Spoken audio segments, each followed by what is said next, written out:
नमस्कार दोस्तों, crime story channel पर मैं राजेश आपका स्वागत करता हूं।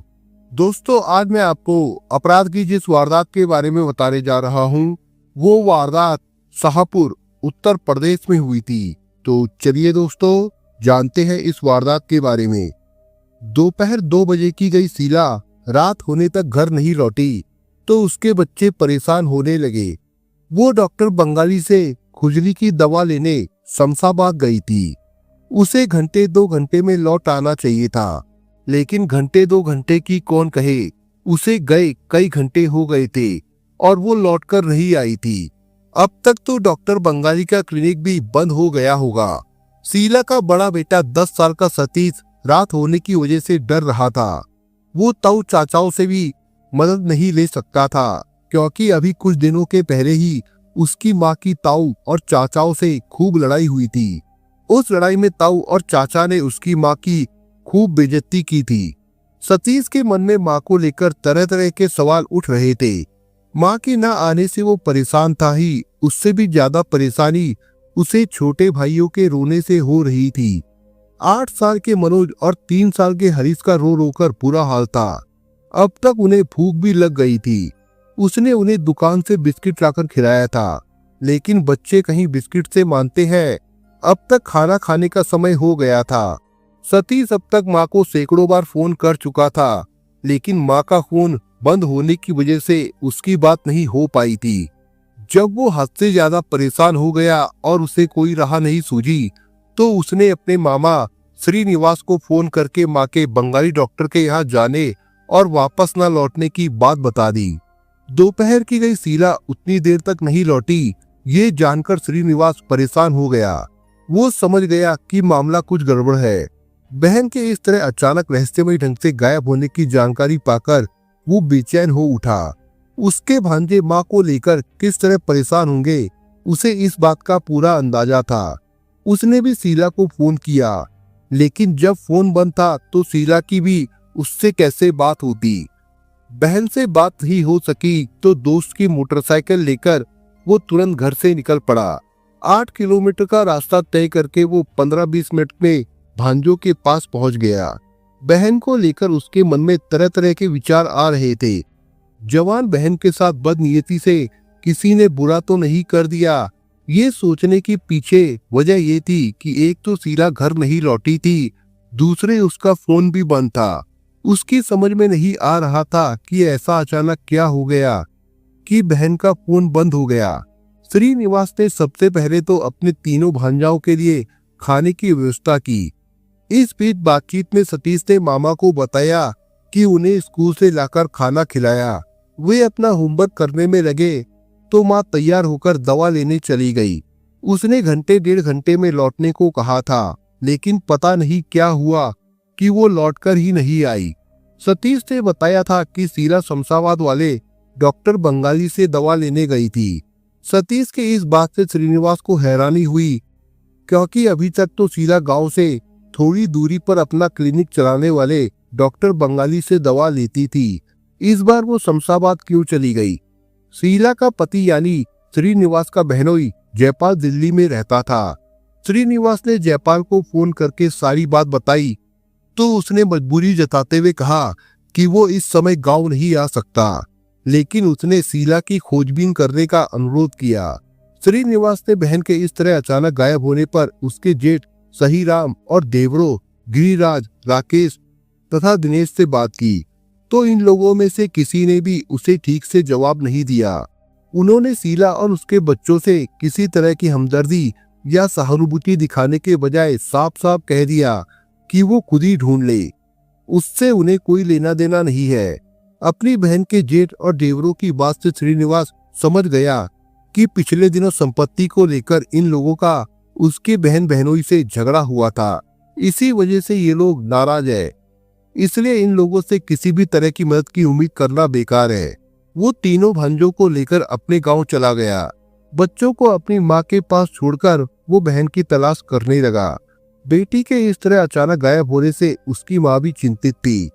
शीला के जेठ और देवरों ने श्रीनिवास के साथ जैसा व्यवहार किया था, उससे उसे लगा कि उसके गायब होने के पीछे इन लोगों का हाथ तो नहीं है।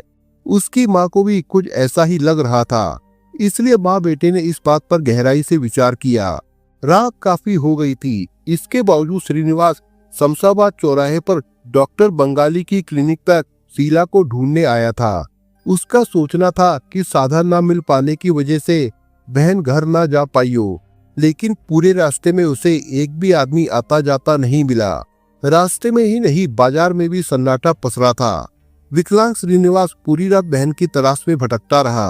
अगले दिन डॉक्टर बंगाली की क्लिनिक खुलने के पहले ही वो शमशाबाद पहुंच गया। डॉक्टर संपन्न दास विश्वास 9 बजे के आसपास क्लिनिक पर पहुंचे तो श्रीनिवास ने उससे उनकी बहन के बारे में पूछा। डॉक्टर विश्वास ने मरीजों का रजिस्टर देखकर बताया कि कल तो शीला नाम की कोई मरीज उनके यहाँ नहीं आई थी।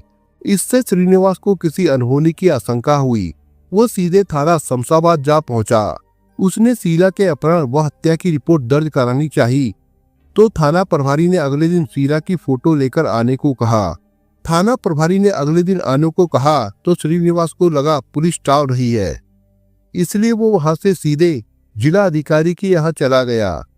एक विकलांग को अपनी जवान बहन की तलाश में भटकते देख जिला अधिकारी गुहेर बिन सगीर ने उसकी व्यथा ध्यान से सुनी और थाना शमशाबाद पुलिस को आदेश दिया कि तत्काल पीड़ित की रिपोर्ट दर्ज करके कार्रवाई की जाए।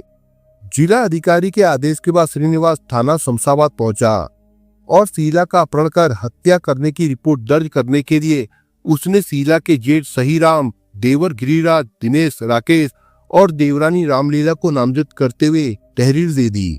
रिपोर्ट दर्ज करके पुलिस शीला की देवरानी को छोड़कर चारों नामजद लोगों को हिरासत में लेकर थाने ले आई। थाने में की गई पूछताछ और जांच में पुलिस ने सभी को निर्दोष पाया, लेकिन अपना पीछा छुड़ाने के लिए पुलिस ने कागजी कार्रवाई करके उन्हें जेल भेज दिया। शीला के अपहरण और हत्या के मामले में 4 लोगों को जेल तो भेज दिया गया, लेकिन उसके बारे में कुछ पता नहीं चला। उसकी लाश भी बरामद नहीं हुई। शीला के गायब होने से अब वे लोग भी परेशान थे जिन्हें जेल भेजा गया था। अब उनके घर वाले भी शीला की तलाश में लग गए, क्योंकि वे तभी जेल से बाहर आ सकते थे जब शीला का कुछ पता चलता। वे शीला की तलाश तो कर ही रहे थे, इसके अलावा उन्होंने गांव वालों तथा रिश्तेदारों की एक पंचायत भी बुलाई। इस पंचायत में श्रीनिवास तथा उसके गांव के सभी 10-12 लोगों को बुलाया गया। पंचायत में जेल भेजे गए लोगों के घर वालों ने शीला के चरित्र पर सवाल उठाते हुए किसी के साथ भाग जाने का आरोप लगाया तो श्रीनिवास भड़क उठा। उसने शीला के जेठ और देवरों और देवरानी को शीला के अपहरण और हत्या के दोषी मानते हुए अपनी कार्रवाई को उचित ठहराया। श्रीनिवास अपनी जीत पर अड़ा रहा तो 3-4 घंटों तक बातचीत चलने के बाद पंचायत बिना किसी फैसले के खत्म हो गई। जिस काम के लिए ये पंचायत बुलाई गई थी वो वैसा का वैसा ही रह गया। जेल भेजे गए लोगों की रिहाई भी नहीं हो सकी थी। शीला के गायब होने से उसके घर तथा मायके वाले तो परेशान थे ही, उनके घर वाले भी परेशान थे जो जेल भेजे गए थे। सभी इस कोशिश में लगे थे कि कहीं से भी शीला का कोई सुराग मिल जाता। उन लोगों की कोशिश कोई रंग लाती उससे पहले ही शीला के बारे में अपने आप पता चल गया। किसी ने फिरोजाबाद में रहने वाली शीला की बुआ महादेवी को फोन करके बताया कि उनकी भतीजी शीला का शव निबोरा रोड से थोड़ा आगे सड़क से अंदर जाकर एक कंजी के पेड़ के नीचे पड़ा है। इस खबर से महादेवी चौंक गई। उसने फोन अपने बेटे सीलू को पकड़ा दिया। सीलू ने उससे जानना चाहा कि वो कौन है और कहां से बोल रहा है, तो उसने फोन काट दिया। सीलू ने तुरंत ये बात श्रीनिवास को बताई और वो फोन नंबर भी उसे दे दिया जिस नंबर से फोन करके ये बताया गया था। श्रीनिवास वो नंबर देखकर चौंका, क्योंकि वो नंबर उसकी बहन शीला का ही था। देर किए बगैर श्रीनिवास कुछ दोस्तों को साथ लेकर बहन की लाश की तलाश में बताए गए स्थान की ओर चल पड़ा। निबोरा रोड 10 किलोमीटर के आसपास थी। इतनी बड़ी सड़क पर सड़क से थोड़ा अंदर जाकर कंजी का पेड़ तलाशना आसान नहीं था। श्रीनिवास दोस्तों के साथ शीला के शव की तलाश में घंटों तक लगा रहा। काफी कोशिश करने के बाद भी उन्हें लाश नहीं मिली। अंत में निराश होकर सब लौट पड़े।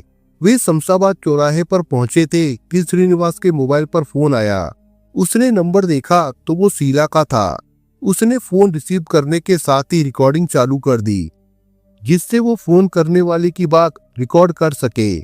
फोन रिसीव होते ही दूसरी ओर से कहा गया, भाई साहब, आप लोग शीला की लाश जहां ढूंढ रहे थे वो जगह तो काफी आगे है। शीला की लाश शमशाबाद चौराहे से निबोरा रोड पर 2 किलोमीटर के अंदर ही पड़ी है। भाई तुम कौन बोल रहे हो? ये शीला का मोबाइल तुम्हारे पास कैसे आया? तुम्हें कैसे पता कि शीला की हत्या हो चुकी है और उसकी लाश निबोरा थाने पर थोड़ा अंदर जाकर कंजी के पेड़ के नीचे पड़ी है? श्रीनिवास ने एक साथ कई सवाल पूछ लिए। श्रीनिवास के सवालों का जवाब देने के बजाय दूसरी ओर से फोन काट दिया गया। निराश और थके मांदे श्रीनिवास के अंदर इस दूसरे फोन ने जान डाल दी। एक बार फिर वो फोन पर बताई गई जगह पर जाकर लाश की तलाश करने लगा। आखिर उसकी मेहनत रंग लाई और वो बदनसीब घड़ी आ गई जिसका कोई भी भाई इंतजार नहीं करना चाहता। लाश इस तरह से सड़ चुकी थी कि पहचान में नहीं आ रही थी। श्रीनिवास ने अपनी मां और थाना शमशाबाद पुलिस को शीला की लाश मिलने की सूचना दे दी। तब थाना शमशाबाद पुलिस ने थाना फतेहाबाद पुलिस को सूचना देने को कहा, क्योंकि जहां शीला की लाश पड़ी थी वो जगह थाना फतेहाबाद के अंतर्गत आती थी।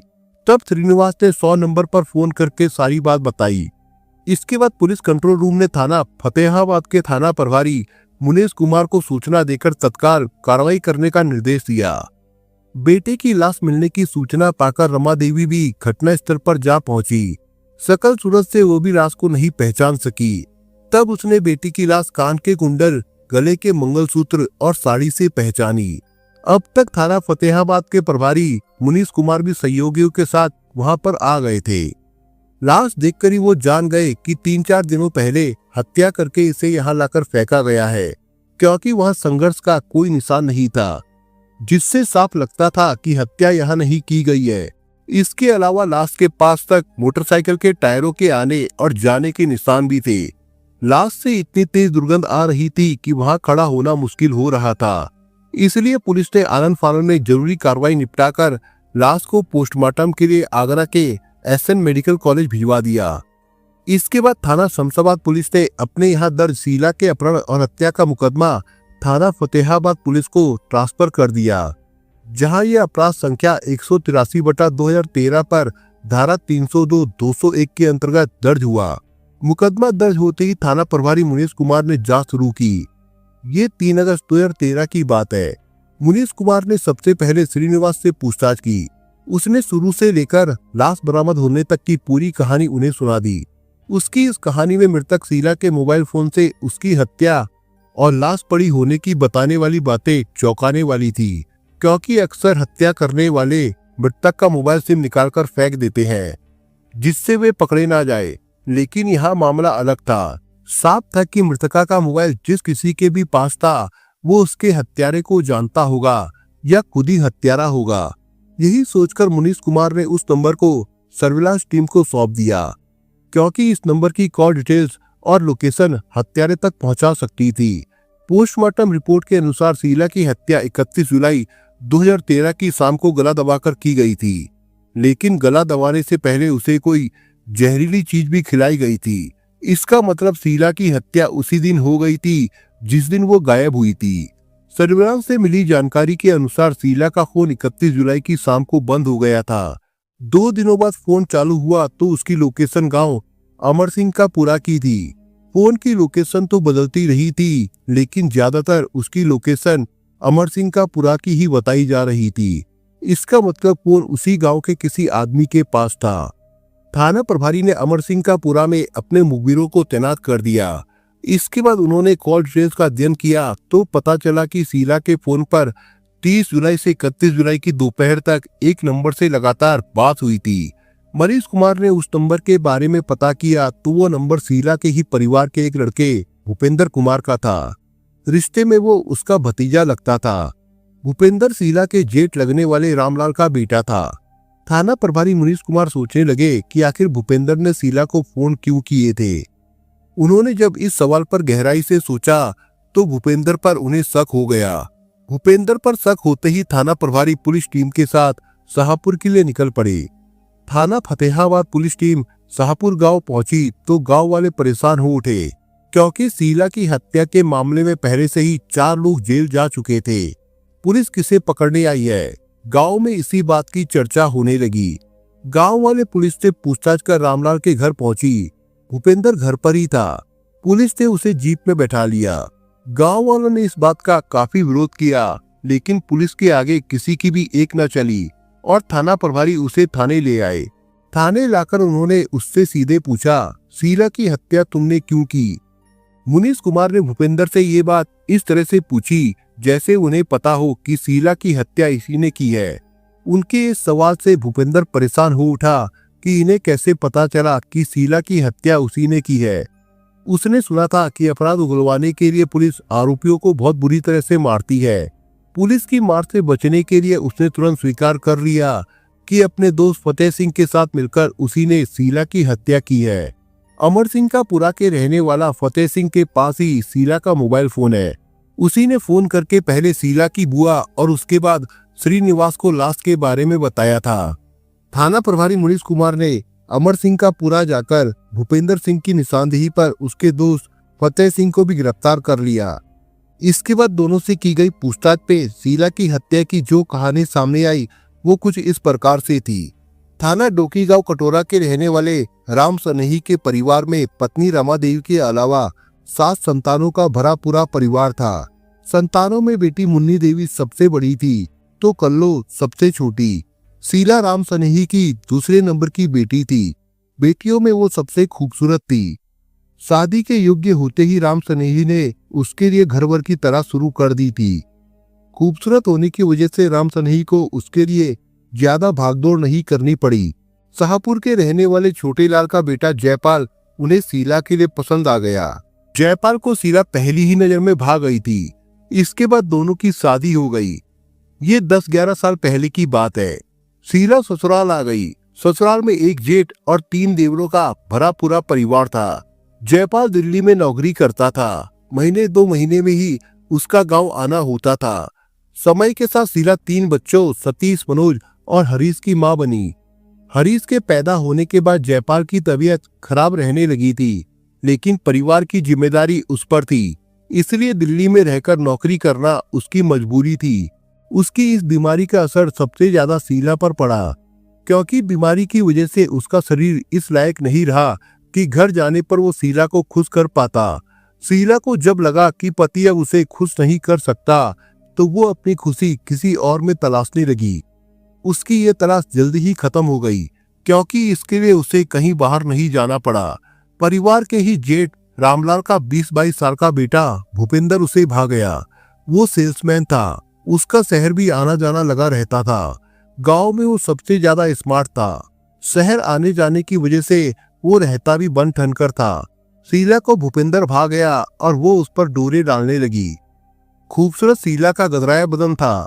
चाची का खुला आमंत्रण पाकर जवानी की दहलीज पर खड़ा कुंवारा भूपेंद्र उसके मुंह पास में बनता चला गया।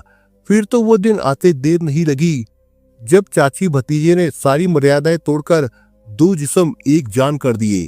शीला गांव में बच्चों के साथ अकेली ही रहती थी, इसलिए भूपेंद्र से उससे मिलने में कोई परेशानी नहीं होती थी। भूपेंद्र उसके घर से मात्र 20 मीटर की दूरी पर रहता था। बच्चों के सो जाने पर वो फोन करके भूपेंद्र को अपने घर पर बुला लेती। दोनों का मिलन रात में ही होता था। यही वजह थी कि उनके इन संबंधों की जानकारी गांव या परिवार के किसी भी आदमी को नहीं थी। इस तरह एक एक करके 3 साल बीत गए। भूपेंद्र से संबंध बनाने के बाद शीला को जयपाल की कोई फिक्र नहीं रहती थी, लेकिन जब घर वालों ने भूपेंद्र के लिए लड़कियां देखनी शुरू की तो एक बार शीला फिर परेशान हो उठी। फिर वो भी अपने लिए नया यार खोजने लगी, क्योंकि उससे पता था कि भूपेंद्र की शादी हो जाएगी तो वो उसे घास डालना बंद कर देगा, जबकि अब उसे दूसरों का ही सहारा था। जयपाल तो अब कई महीने बाद घर आता था। इस बार शीला की नजर गांव के ही विजय सिंह पर जम गई।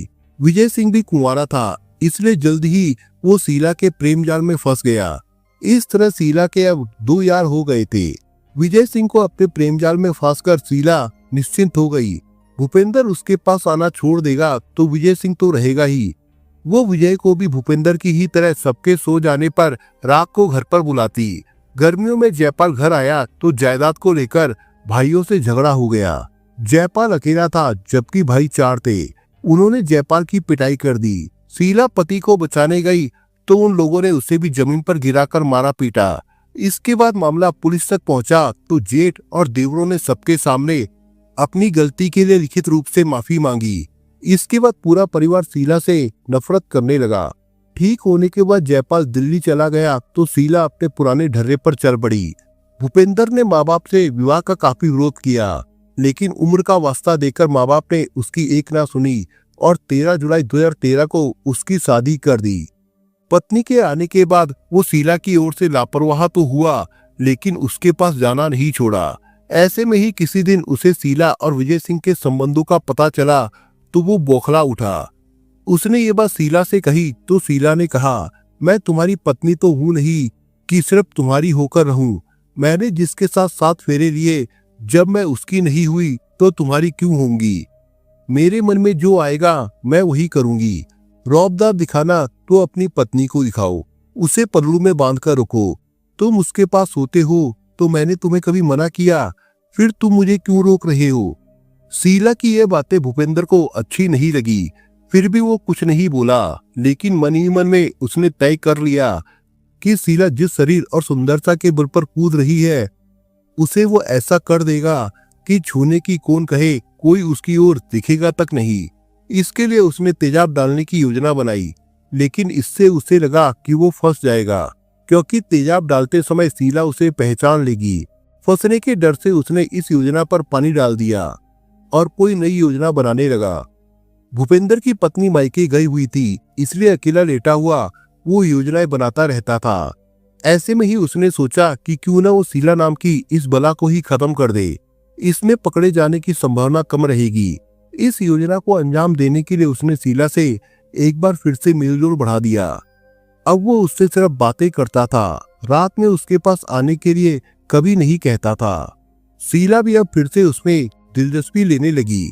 एक दिन बातचीत में शीला ने भूपेंद्र से कहा कि वो जल्द ही विजय सिंह के साथ भाग जाएगी, बच्चों को भी वो साथ में ले जाएगी। तब भूपेंद्र ने मन ही मन में सोचा, जब वो उसे भागने के लिए जिंदा छोड़ेगा तब ना वो भागेगी। वो कमजोर था क्या जो इसने विजय सिंह का दामन थाम लिया। शीला अपने बच्चों को लेकर भागे उसके पहले ही वो उसे खत्म कर देना चाहता था। 30 जुलाई को उसे पता चला कि शीला दवा लेने डॉक्टर बंगाली के यहाँ जाएगी। तब भूपेंद्र ने उससे कहा, तुम डॉक्टर बंगाली की दवा कब से खा रही हो, इससे तुम्हें कोई फायदा नहीं हो रहा है। ऐसा करो, तुम किसी बहाने से गांव के बाहर आ जाओ, मैं तुम्हें शहर ले जाकर अच्छे डॉक्टर से दवा दिला देता हूँ। पिछले कई महीनों से शीला खुजली से परेशान थी। गांव के डॉक्टर बंगाली की दवा से उसे कोई फायदा नहीं हो रहा था, इसलिए वो भूपेंद्र के साथ किसी अच्छे डॉक्टर के पास जाने को तैयार हो गई। फिर उसे पता भी तो नहीं था कि भूपेंद्र के मन में क्या है। भूपेंद्र पर शीला को पूरा भरोसा था, इसलिए 31 जुलाई को बच्चों को स्कूल से लाकर वो भूपेंद्र के साथ डॉक्टर के पास जाने के लिए तैयार हो गई। चलते समय उसने बड़े बेटे सतीश को 20 रुपए देकर कहा, सतीश तुम भाइयों को संभालना, मैं शमशाबाद के डॉक्टर बंगाली से दवा लेने जा रही हूँ। वहां से लौटने में 2 घंटे तो लग ही जाएंगे। अगर तुम लोगों को भूख लगे तो बाजार से कुछ लाकर खा लेना। इसके बाद शीला ने भूपेंद्र को फोन किया तो उसने कहा, तुम शमशाबाद चौराहे पर आ जाओ, मैं वहीं खड़ा तुम्हारा इंतजार कर रहा हूँ। भूपेंद्र ने शीला को खत्म करने की तैयारी पहले से ही कर रखी थी। वो शीला को कोई तेज जहर देकर मारना चाहता था। जब उसे कोई जहर नहीं मिला तो उसने छिपकली मारकर सूखा करके उसका जहर तैयार कर लिया था। शमशाबाद चौराहे पर शीला उसे मिली तो उसने वहां से रबड़ी खरीदी और उसमें छिपकली का चूर्ण मिलाकर पॉलीथीन में पैक कर लिया। भूपेंद्र शीला को मोटरसाइकिल पर बैठाकर निबोरा रोड पर चल पड़ा। दोपहर की वजह से सड़क पर आवागमन काफी कम था। अपनी योजना को अंजाम देने लायक जगह देखकर भूपेंद्र ने मोटरसाइकिल खराब होने के बहाने रोक दी। इसके बाद दोनों वहीं बने एक चबूतरे पर बैठ गए। भूपेंद्र ने कहा, शीला मैं बाप बनने वाला हूँ, इसी खुशी में मैं तुम्हारा मुंह मीठा कराने के लिए रबड़ी खरीद कर लाया हूँ। मुबारक हो, इतनी बड़ी खुशखबरी, तब तो मुंह मीठा करूंगी ही, शीला ने कहा। इसके बाद भूपेंद्र ने रबड़ी और बोतल का पानी निकालकर शीला को थमा दिया। शीला ने उससे भी रबड़ी खाने को कहा, लेकिन उसने मना करते हुए कहा, ये पूरी रबड़ी मैं तुम्हारे लिए लाया हूँ, मैंने तो दुकान पर ही खा ली थी। शीला ने आराम से पूरी रबड़ी खाई और बोतल का पानी पीकर प्रेमी नजरों से भूपेंद्र की ओर देखा। तब भूपेंद्र ने कहा, शीला मैं तुमसे एक बात कहना चाहता हूँ। कहो क्या कहना है? शीला ने पूछा। मैं चाहता हूँ कि अब हमारा मिलना ठीक नहीं है। मेरी शादी हो गई है, इसलिए मैं अपना परिवार देखूं। तुम्हारा अपना परिवार है, इसलिए तुम अपना परिवार देखो। ये तो मैं भी कह रही थी। भाई तुम्हारी नई नई पत्नी है, उसके साथ मौज करो। कहाँ मेरे पीछे पड़े हो? शीला ने भूपेंद्र को समझाया। इस तरह की बातें करते करते आधा घंटा बीत गया। अब तक जहर शीला पर अपना असर दिखाने लगा था। जहर का असर होते देख भूपेंद्र ने अपने दोस्त फतेह सिंह को फोन करके वहां आने को कहा। करीब आधे घंटे में फतेह सिंह वहां पहुंचा तो भूपेंद्र उसे फतेह सिंह की मोटरसाइकिल पर बैठाकर उसके पीछे खुद बैठ गया।